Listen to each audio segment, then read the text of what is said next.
भारत के पहले formula 1 driver Narayan Karthikeyan ने इंडिया टुडे कॉन्क्लेव साउथ के मंच पर कहा कि भारत में मोटर स्पोर्ट्स को क्रिकेट जैसा सपोर्ट चाहिए।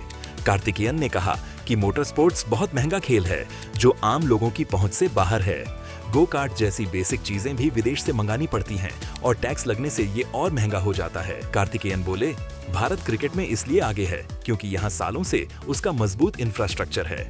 फुटबॉल और दूसरे खेलों में भी ग्रोथ दिख रही है, लेकिन मोटर स्पोर्ट्स के उपकरण बेहद महंगे हैं। हमें कॉर्पोरेट और सरकारी सपोर्ट की जरूरत है, तभी नए F1 ड्राइवर तैयार हो पाएंगे।